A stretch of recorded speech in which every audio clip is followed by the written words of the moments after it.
Tangere to ta no te ke tau kamata foki ko I testes ve na mo tangata teknologia ko ya technician ko ya fia fini sia si tutupo ko programa foki lot family fia fini o atuia me fare lot mo harmony o assessment of DC North Coast North Shore I Ogalan fia mau be I whainga mai e mau ke o atuai ai porokalaman ki wharoto hia da mo tōru ke mo tataha whakoutua pe te mo mea I tataha pāporo tataha kua tuku mai ka te tau tō whainga mai e whoki e whia whini ko hi kua wewa mo wareti hoa whare ku maa whakoutua I o tau poni mai peki whare rotuni Pea wikai whoka ia taha ia e hau I whare lotu. Pea oku wak mai ai pe pāporo koe o mai ai ki hen. Oku hinga ai e ma monu ia ke o atu e tau porokalama me whare lotu. Toi vengi te tahi pea te tau kamata. Ka po taikali rei, ka po fia fia. Ia te mo toro. Ko mo mua mai te tau kaunga I nasi. I he whakawhamiri o e fiafi koe ni. Ia koe kamata ngai o uke tapu tau whanonga ia whau tau whakita ia ki he arofa ai o tua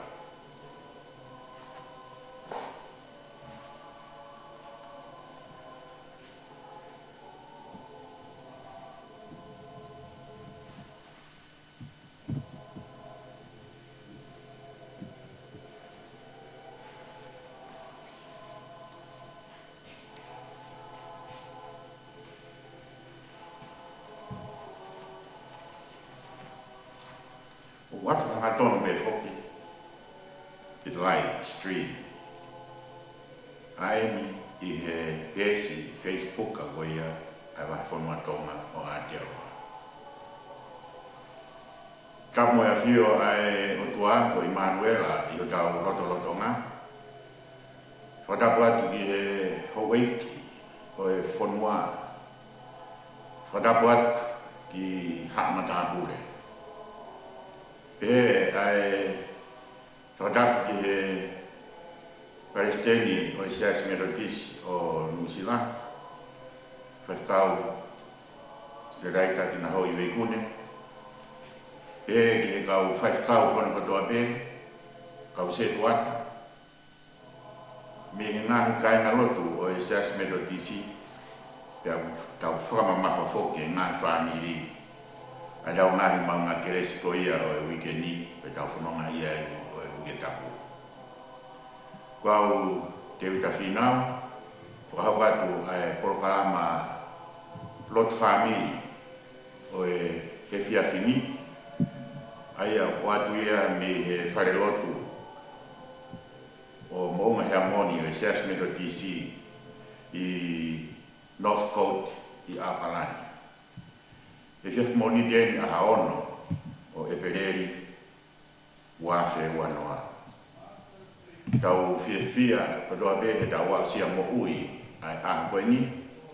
Pero tonga whawa tau kore ke watu e tau urak himi ai watu fokia e kau himi. Ni sasi United Church of Australia e kau hima tonga ia o e kaina lotu tonga Canterbury. Kaia koe whahiwa ko wheke kanton, ka koe whotutu whoki e whaikau siuperitari ai a nai himi koe ni. O atu ia, koe tau himi ka mata ia.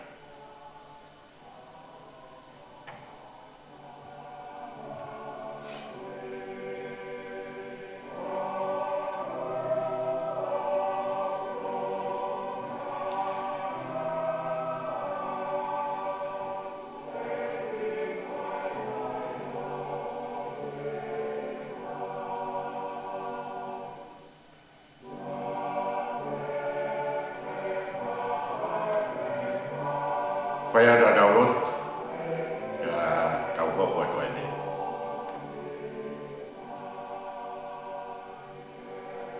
Dua mas whakatari ki he awhiona. Koe uhi koe wike mawinga koe. Ko kotofa he awhiona. Ke maak mautolu ia. I ahon. Ma whakataya ko hi ko kau ia dek nautolu. Ai haweiki, ka mai hak matapure. Peke he kau taula eiki, kau se kuata.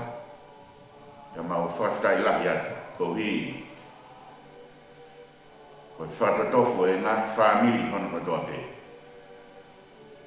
Ko ngāhi kai na rotu. Tonga. Ko vai whanua Tonga Assessment of This o New Zealand. Ma rotu mo kore ki awhiona. Kohi koe porokalama ko whotutu ke mau wako me iai ya ke mau whio iai i he whiawhi. Ma kore o lau marie ke o whaki. Ya ke lea mai. Ala mai. Ya ke ho mai. Ya mau mau e o tua ai mawhana. Ya mo iwi. Ya mau mo ui ai. Wa whaara ko Jesus Christ ko mau wha mo ui. Amen. Maro, ke u lawa lewa ha resoni, aia u atuia me gospeli no hiki koia e sione, wahe tahawa ves uraki ki he tahataha. Sione wahe tahawa ves uraki ki he tahataha. Aia o peheni ono wharea ko sisu i petani. Pea ihe toe ono ai aho, pea whai ai pāsowa, pea hawa sisu i petani. Koe potuna e nofu ai a lasa losi, aia ne whakotu e sisu mehe pekia. Pea nau whai ai maana ha kātoanga i pot koia. Pea nei tawe te pire a maata. Ka ko lasa rosi, koe tahaya ia te nau tolu, na e whetā kotoi moia i he kai. Pea to'o ai e mere, ha pāungi loro, tā kai, koe nāt mo oni, pea mau inga lahi. O ne tā kai aki ai vai o sisu. Mo ne horo horo, hono wae aki hono lo ulu, pea nai whonu ai whare i he ngā ngatu o e loro. Ka ko siutas Iskariote, koe toko taha o e ne kauako, ai au uene te lawa ki ia, na ne pehe. Koe hana i kai whakatau ai ai loroni, o mau ai ha tēnari e tōru neau, o whuaki ki he masiwa. Ka koe ne rea koe ia, tai hai koe pehe, na e mamafa ai masiwa ki a te ia, ka koe uhi, koe kaiha aia. Ka koe mea, i ia te ia, e nau puha pāna, na ane wha awe ngahi mea, na i igi ai. Ia mea aia sisu.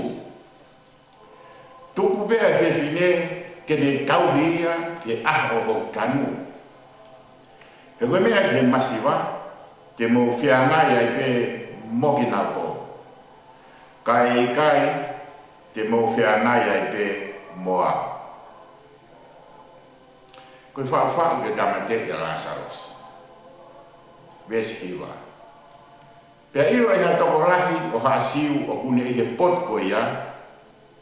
Pea nau aru ki ai. O i kai koe uhi ko si isu pe. Ka ko uhi foki ke nau mamata ki a Lazarus.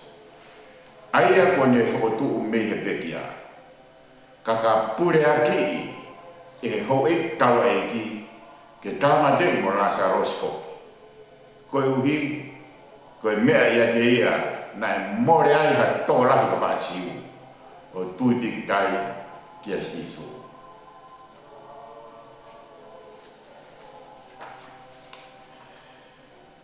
Tapat ke te koe tamai mo e whae, kai umaa ai whanau ko tua pei at, pia whaturoat si ngahi loto whare, o ukai ke a whae, pia ukai ke a tamai, pe una whakatou haa.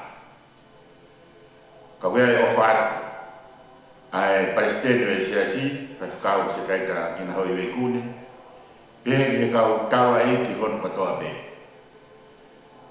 pe mo e kau se tuata pe mo e kau me nipa o e vai fonua tonga o Aotearoa pe vai fonua o e siasi me tisi padahal pa mo e kwa ofa me he tokon Palestino fili e tuin takai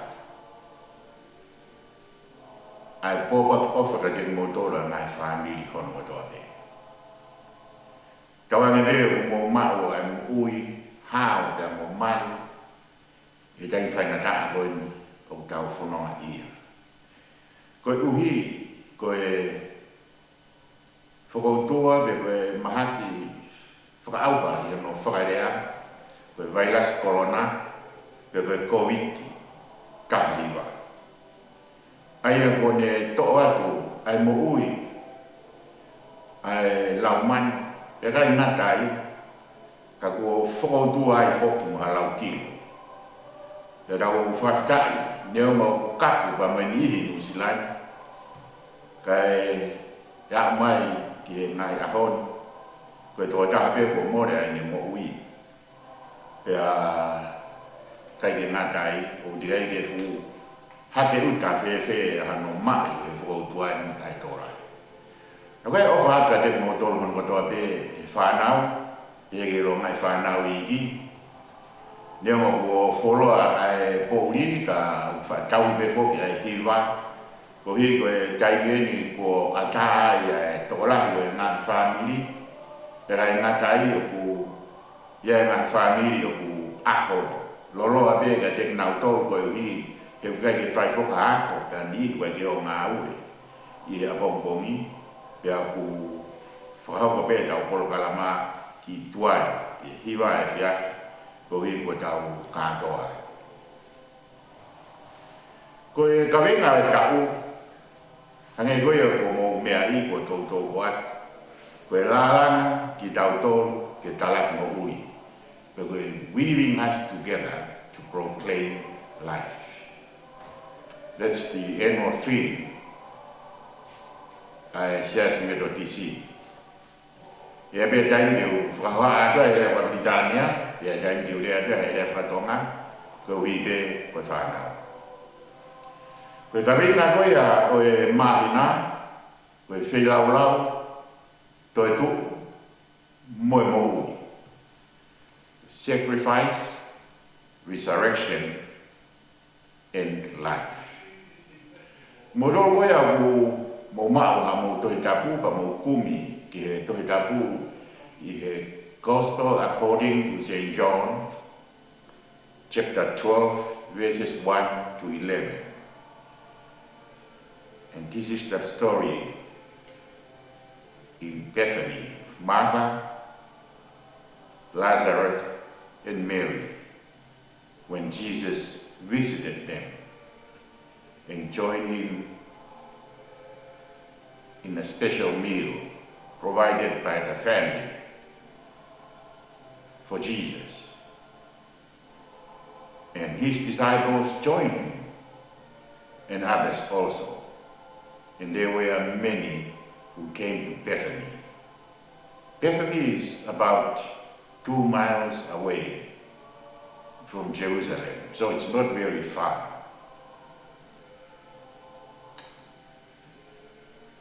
I rau whanonga koe a i he wike tapun, o whakawhia ki tau tōru, ke tau kaunga whanonga, ia moe eiki, ia moe ke kauako, ia moe ke kai koe toa pēna e wāofi, pe wāmama. Ak nau tōru nai ofa, pe whakariria i he eiki. Ak nau tōru nai whia ilo, pe tai ilo ki he eiki. Ia mok nau tōru nau whia mau, pe tai whia mau ka mea, me he eiki. Ka pēwha ka te nau tōru, nai loto ke mo ui, pe mate, ai eiki. Ko ngahi kupui whorofora pe konga tohi whakakosperi o omi, e re soni koia o e wikeni, o omi kotoa ia, me he kosperi ka no hik e sione, me he ahon, o ako ke whalaike, Pea tongi hiki pe ke gospel na hiki matiu i ato naki ta mai saka te. Mo mea fok ko te reson ko ia na fi na hiki pe mo ia me gospel ko ia na hiki matiu. Ko tala noa o e fia fini o kui kai ko me aia mai hoko i ahoni. He ko mea nai hoko i ahoni i mo uia si su ko nau whanonga mai pea mo e kaua ko pea ne hawa fia me fia kaia pea ne wakaya te fufiki o kui kai ke fua pea ne tala kutiki ai fufiki ko ia neongo e tou hono lau o ke o iko kai ke ai hano foi fua. Ka koe tala noa koe a o e fia fini o whamatala ea ke a kātoanga maasi isu i ke kani i api koe a o maata Lasarosi pea mo mere. Matamata nai hoko ia e aho ki mua e aho koe a e haere whakatui a si isu i seu sare maas ke koe hoko i nia ki mua i sa pate pāne.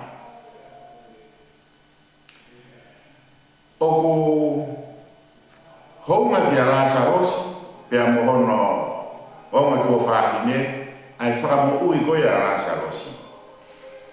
Pea i he whainga mai e o e awhi mai a si isu o tau te tau whaiha kātoanga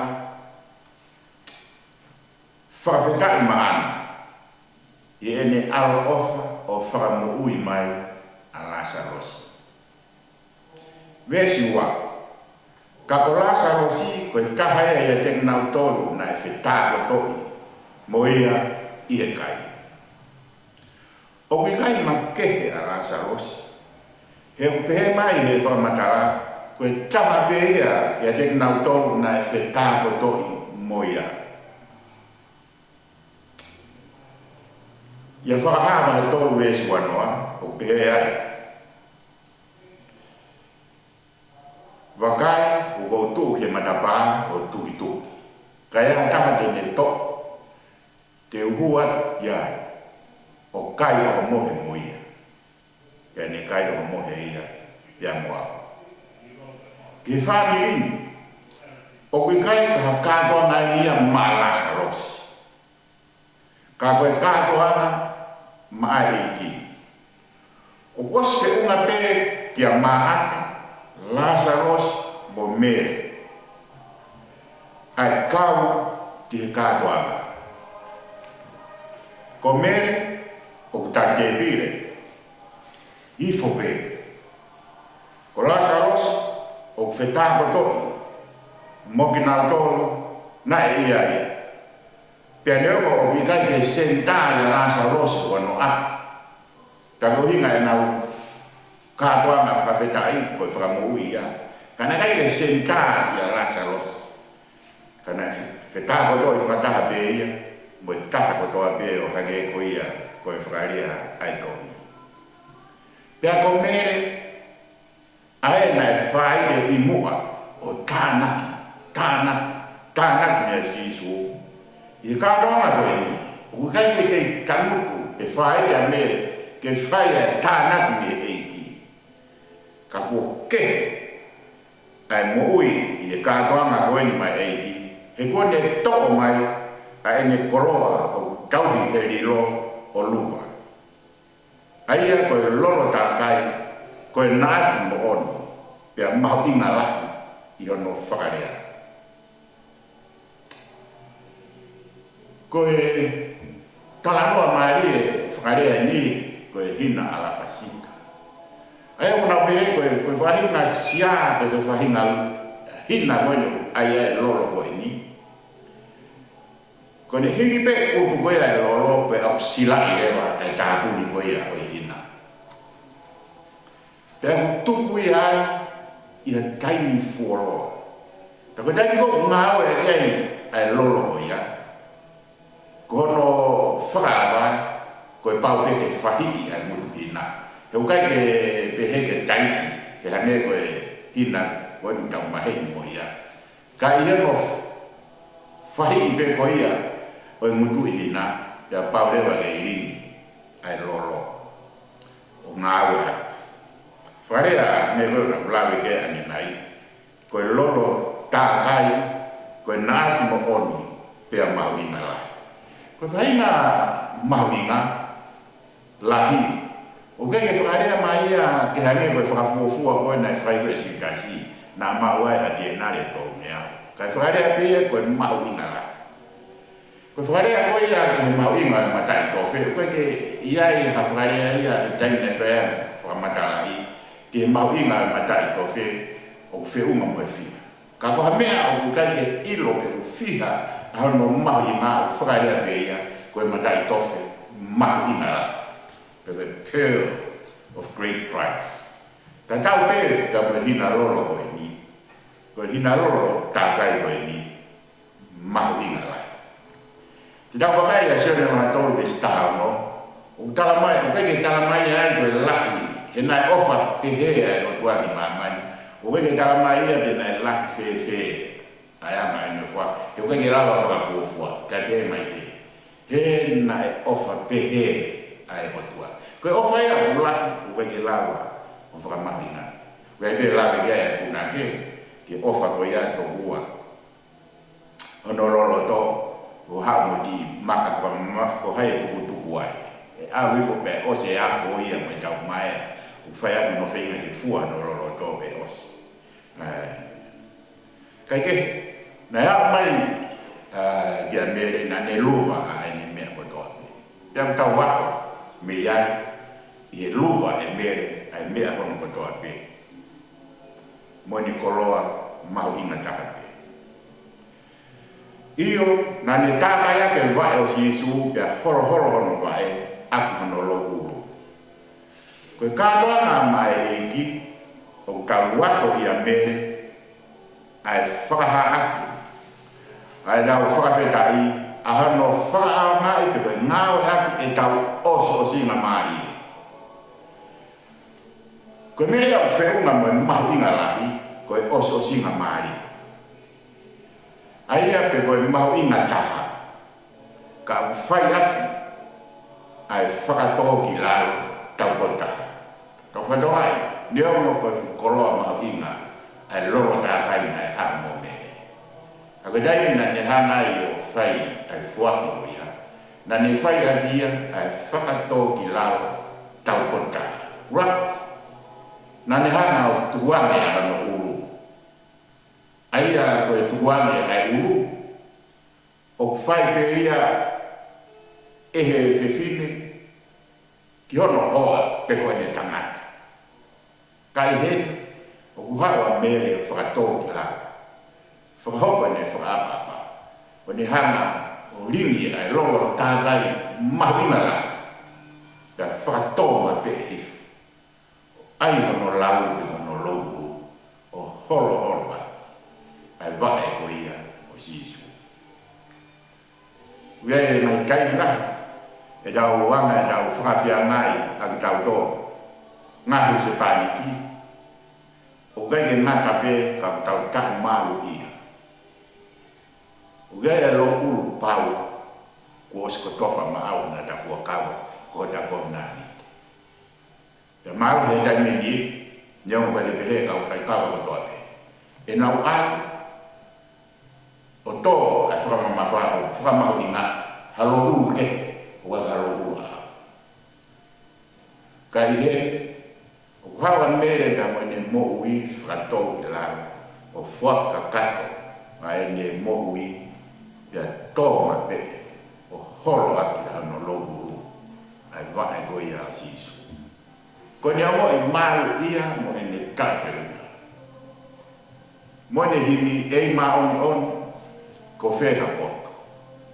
Ma mautonu uri i he uri ane whau. Te mautu i whe, te whai mi ai taroto, ko e pani kia he koto palaku. Tawika sitas kayo. Ko ia na e tau paanga, pea ai e foi uhinga maari e au pika. Mo oni o pehe. Ka wau nai awe ai loro na atini o whakatau e maua e paan o tufa ki he masiwa. Talamai e talanoa, koe mea fo o e nia, ai, ke mamafa e masiwa ki a sitasi. He o ai a e ne wha, kai ke e ia a e nau paanga, ka koe ki mua, te eki koe ia ke hoko pe mui koe a konga sisu, koe ne mea nai whai, ko hono kai e mo ui koe e kakai, pia whakakawe ngai ki nau toko. Mone kananga, ai e ne suto, pe ai kai whakalongolongo pe mua o ma, pe hane, fia. Ka te nofo ai ne fo i lau mo ne whakaanga, ke si whi lau ke koe fuakau fuatoa koe ni. Ai kātoa ngā kōwhai i whamiri, maa si isu, pe moe fuaki pe koe luwa kōwhai koe e mere, o ne whakatoa ki laro, kai fuaki, ai mau inga taha. Kai toi hori ia ke kaunoa, kono whakatuku, pe mono whakatontonu e whai kātoa ma, ai ki whamiri, nā nau whai koe ia, mai eki. Ko haloto kua a fia, e ofa he paanga, o tatau ia mahaloto, kua matanga mei eki. Whakatata mo matui pe kia e prokalama televisione ui, koe money on the back. Pe koe whahinga mo ui, hane koe ni, nai whai e sintasi ai ne ofa he paanga. Ka wana e tau ha whahinga whia au peheni. The money on the back. E whiripia sintasi e ke paanga he tai mo kotoa pe.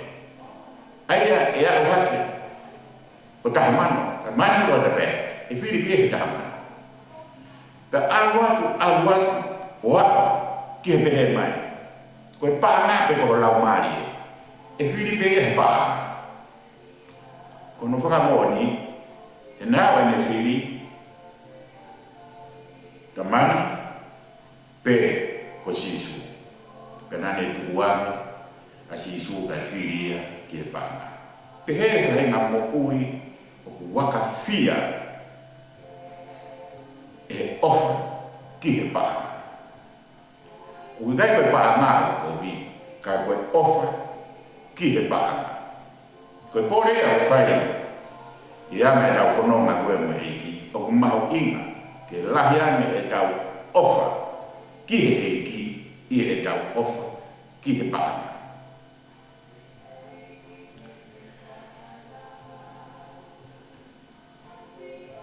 Hangelo kulawe ane nai,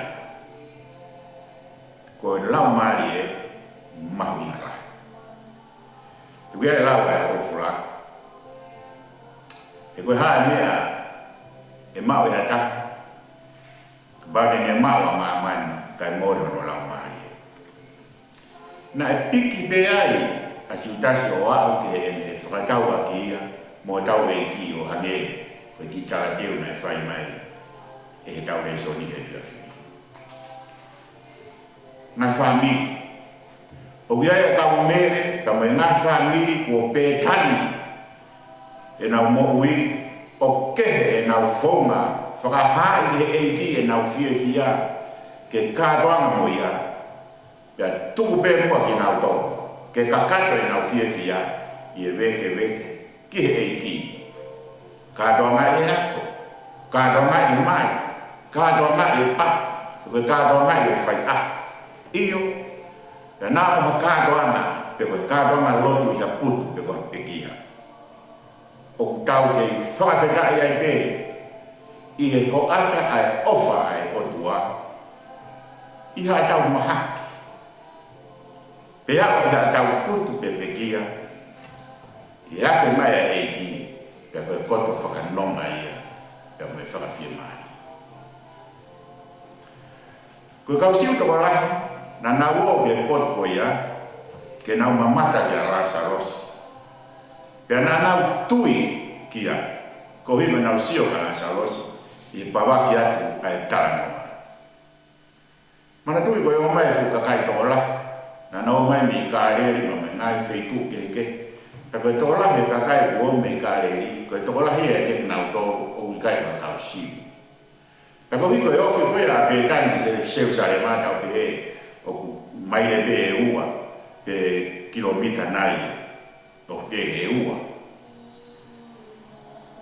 i ne o fe he wa pe au a tala noa ya o mo a ki seu sa le ni a ko ye ki seu sa le ma tala ko to ta hai na ni hana o foto e pe kia o sisu o kue api ko ia i pe kani o Lazaro si ko kemo ai awa to la ke na wo kia o kai ke na te na wo kia sisu ka na wo fo ke na mamata kia Lazaro si na fo tu me pe kia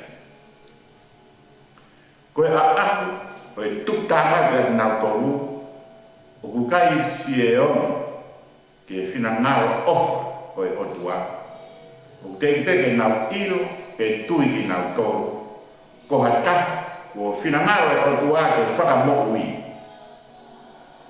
he kai lava hano hamus mi a te ia ai mo ui o oane e o tua ke te bea na amo e mate pe koe pekia ke kai lava o hamusi ta o whakahau pe whakamokui e eki. Koe ni hangihi o e mea ke tau whakawhetai ai he awhe mai ko ia ai eki. Uruaki ke tau teo mo fia ke whai kātoanga mai eki. Ia ane ala ofa o whai mai ma tau tō. He te neafe mai te ia tau kātoanga whakawhani e whai. Wane ko ki kātoanga koe i pētani. Ua, o tali le lei i tau tōru ko toa pē, ke tau whakataka, te au i kai li e kina haka, i e te pire o iai a e ki. Pea o iai, ai pot mo o, te mo pot mo o. Te mo whainga maari o o, mo whainga maari o. Tuka whainga maari o ha taka pe. I e te pire, ilo, ai e ki. Uta whuronga tene whai e tau sakara minito e oho mohe, e a sāpate. Te mahu inga ia, te tamai, te mai whae, te mai whaamiri ko toa te. Ke teu ia tu i he weekend, he whanonga, ke o mohi, e whaamiri ko toa. O tari rei pia iai, a inasi. Ma e taha ko toa te, i sakara miniti ko ia, o e oho mohe, a manaki whakahoko, i sāpate. Hono tōru, tau fia ke pōpou mō kaunga whakawhetai ha kātoanga aho taha. O i kai whakamāui, o i kai koe te whonga, tari koe te whonga, whai kātoanga, koe whonga bea o koe fua mai hea e otua, i kai. O koe fua mai o tua te whonga au, ka uto iai ka mai ai whonga ke. O i whai kātoanga me moi o tua, o koe fua bea moi a ki ai. Te ria nā hange koe wakai a si kasi, koe te whonga pe, koe ia pe o tono. Kai hanga e eiki, o whakatono tono. Ai whonga koe ia. Mawinga pe tai lahi e tau moui, whawhamiri, whasiasi, ke tau iro, koe tau alu koe ia, me tau whai kātoanga pia moe eiki. O kari e eiki koe, koe haa pe whonga o te hawaki, koe mea mahinga, koe te hako kau, te kātoanga o teu koia e eiki. Wha, o hoi fua mai, ai eiki, i au fua tō, pa moe mātua fua tō ki la. Koe tau aru ke eiki, o koe te tau aru me te ke whakawaka.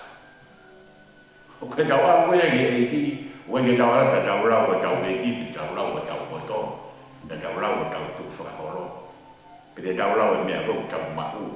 Pe te tau rau e mea kou tau lawa, ko au o misinai rahi, ko au na kamata siasi, ko au na ha, ko matona maulanga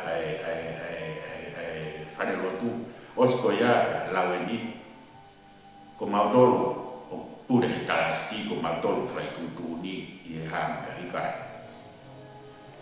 o hoi fua mai ai eiti e no da au fua to ya matwa fato la ko tahaya pe me o wa me ko fora a ko ni ko fato la wa me ko ia na ne ma ai lolo mawinga ko wakai ke lau ko ia asio o si ko ia no fua fai ko ia tu ko ia lolo ya kalama pe to i manga o fono i fai ko mea atu mau nofo ke whaniri ai taimi o kai ke tau hanga ai ke na ngatu ai rei yo tau iwa ka whaniri pia mo tau api pia mo kita ka koe na ngatu ko ia nea mai toonga kovi ko ni mau mea siutasi na whai ka na i kai lau ke ni hanga o mau ya ngana mo me ke ngana tu me mi ta tawe mo e natura ko la mari pa ke la wa sio ya o pa ke la wa wala ki o pehe ai ba mo ka toi e la mari e ngau fai me ko ia ke le ka to ni ma o me o i fa mana ko atu ke la ofa ke o tua mo ka kaunga api te oa na tau haaki puke ki ha mea materi ko mea iau wakonaki i he fora koe mau ingani e tau ofa ki he otua e tau ofa ke kaunga api te oa na tau haaki puke ki he mea materi koe tau piki koe ki ai o tau si tu ai me eiki pe koe ki tau lawa whakahoko ai whaina maari ko om ke tau ao nai pe tau tokoni ai ke toa tāko ia koe rewe waka tau tai ni hono ko haloto ko kai haasia e ha koloa pe omo pe lang pe mana wahe o tatau ia mo ate whakatau atu ai eiki kai ngata pe te whakatau ai eiki ka koe te whakatau atu mo kita ki he mate koe mo ui o mau inga i te kautoro mo tau whaniri ke oa na whai ai ko tau hanga o whelaulau e mea o mahu inga ke whaniri oa na alia no ai oa na tuane ia ke ai ha mea e whaniri puke ai kone we lau ko ia ai himi puke ho moro tupe oa na fi ke mea ko ia ke te tiki maki ai mui bea si kasi a si su mamata he ngani man inase ngai a kona kau ye ngai loto kana kai ke lawa tu kuame ai me na haki puke no loto ai ofa ki pa na o alo doa ki no i ana ka ofa ki para si tau teu ko tau loto mo tau na family ke hopo ko ha pe tani loloto ma tau fononga e vai fai na ta o covid ta hiwa e ko virus corona pe ma uia ke hopo pe a apina ko aki ke ta pe mulava ke hopo ia aki pe tani ke tau hanga o ilo pe tau matapoto o wafe mai ai eki ki o tau loto whare ka tau e pe koe whai kau koe pe koe se kuat pe koe tangata mala pe koe whakarea ta o e lot whanongo. Ta tau e pia pe hai tūma o e whaimili pi ai. I wike koe ni pa mo ahon. Waka koe e ti. Pia kau ke tau whai a kātoanga mata mo ia. Tau kore e sias ke tai mai e hini ono tahiwa si lata mua ki petani e kau hoko atu e sofa e rononga taha hini ko ia kore ke tai mai tau otu e riu tau soka osia ko hai ata ko si lata mua ki petani e ko hini ia na fa hoa ia ka mo tau e sone a ni kau ki e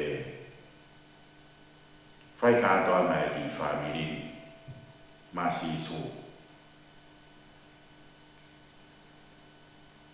da mahino be ko family ni na lata dia asi su wa family be ka ni ko ina ya wa e frase ke de ka to frase e di ke ne nga di ko tau family ke lata mai dia e to ta ko to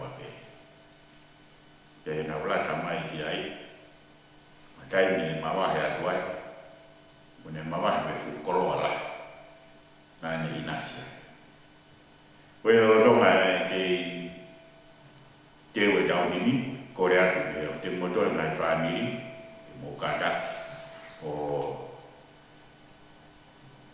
pai tau lot family kari mai tau lotu ya hiri ko ya te toki whakaosia tau lotu ko ya ko e lata mua ki petani ko tau himia o fia mau ko e ono ta hiwa himi si lata mua ki petani tau lotu mo ufia ai nga family mo to be ke mal mo a i e fai na ka ka mo fo tu a ko ni virus corona covid kai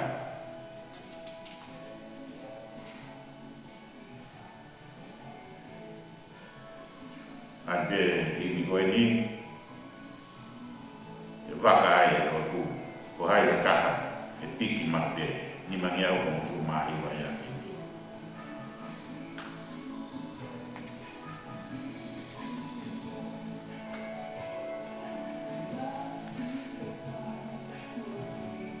lot fo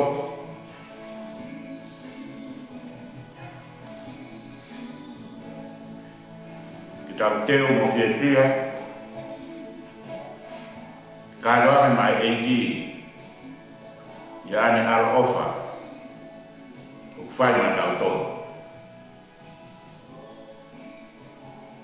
ta tau ve ko ha tau ka to am fa ba mi le fai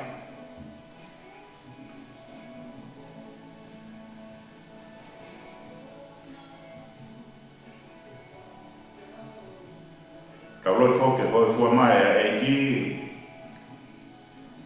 tau au fuato tau madwa fuato kila fua ke tau moui mai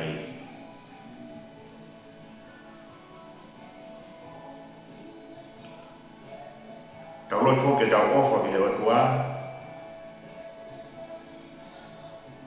mo tau ngahi kau ngafononga ak na tolu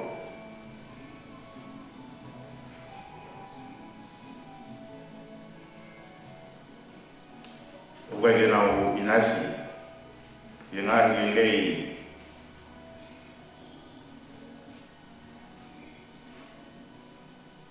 o formuan e me asino adamai melamari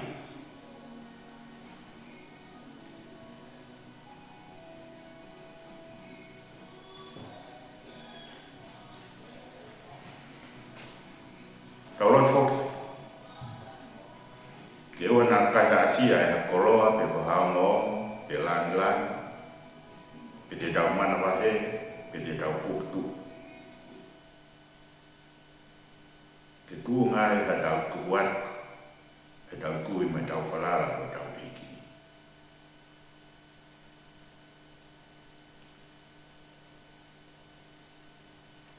tau lo mak nau tol kau kaki o e ngah fonua ule anga pe hoki kau